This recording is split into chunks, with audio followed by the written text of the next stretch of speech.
And this is the adventure of the small kitchen.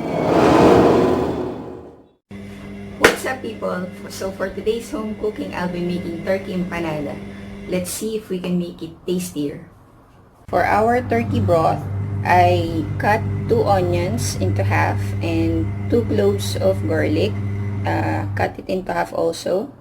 Our turkey breast and salt and water. So in our pan, we put in water enough to cover the turkey breast. Put in now our turkey breast.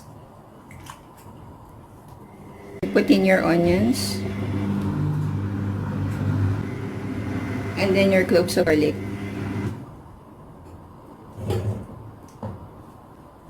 And then you put in your salt. Wait for your turkey to cook.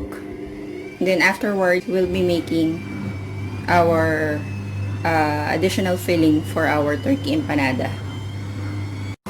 So for me, I just want to remove the white part or the scum.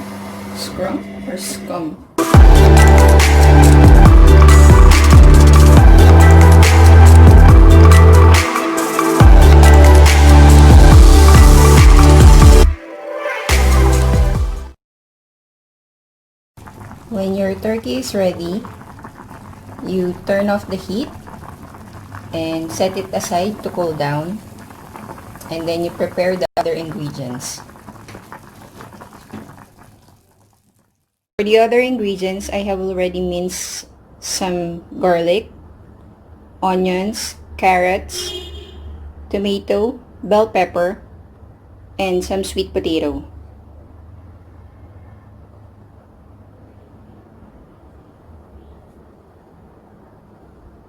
In a pan, we fry in our red onions and our garlic. We now add in our bell peppers, carrots,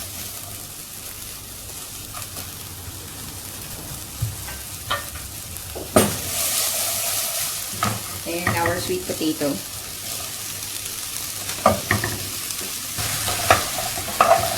And we stir that in.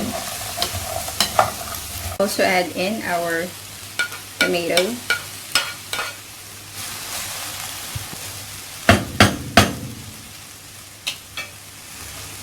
Some of our broth. We now add in our tomato paste. So we want this to be tomatoey so that the taste will go inside the turkey. So we cook that first, simmer that, and then we add in our meat. Simmer this with some soy sauce and fish sauce.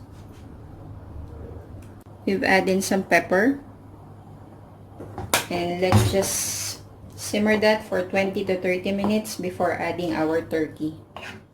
So we take out the turkey and just shred it into pieces.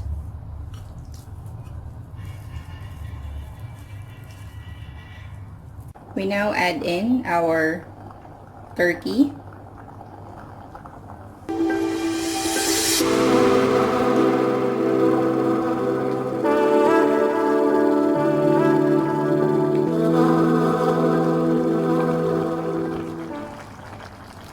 Once your filling is done, you set this aside and let it cool for about 2 hours in the fridge, because we don't want this too saucy and it will be difficult to put in the empanada dough.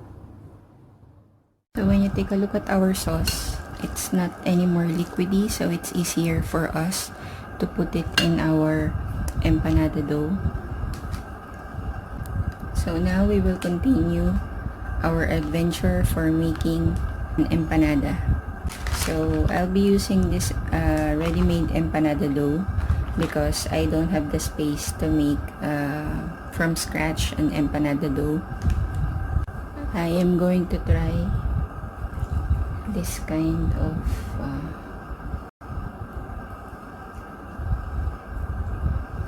so instead of doing it in one dough, I am going to put this on top, and then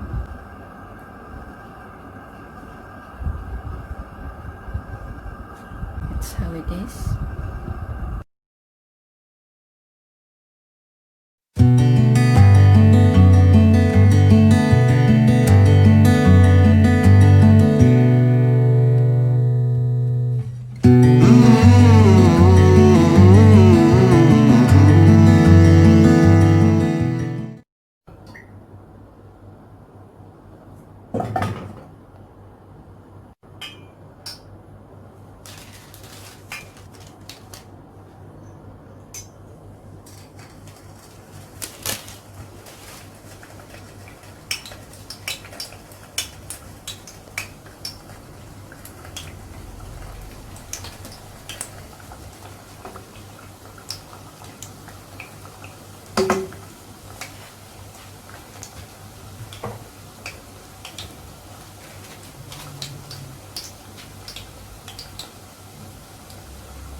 Do you want to know what's simple but tastier?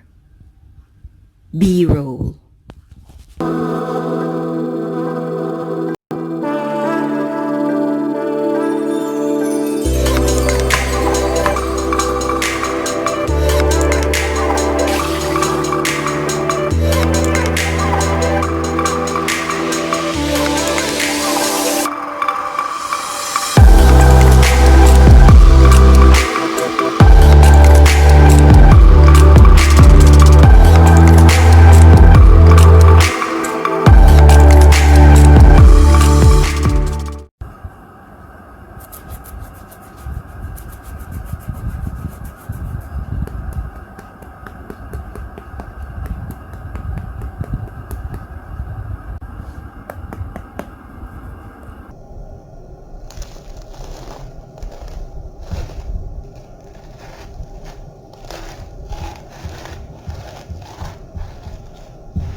It's the best.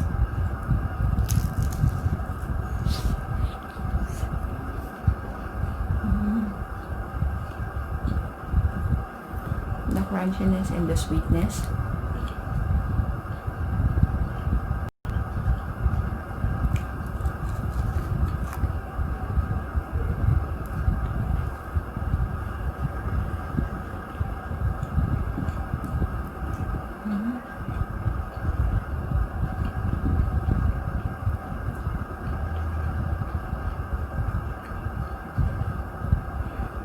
Can you hear that?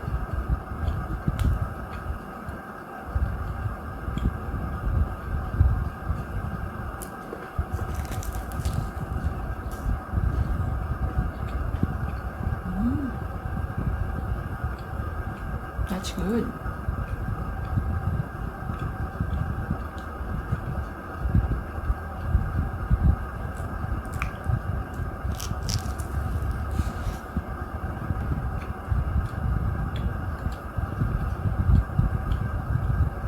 So good. Try it, guys. Try my recipe and subscribe to my channel. So I'll end the vlog here, and I'll see you all in another one.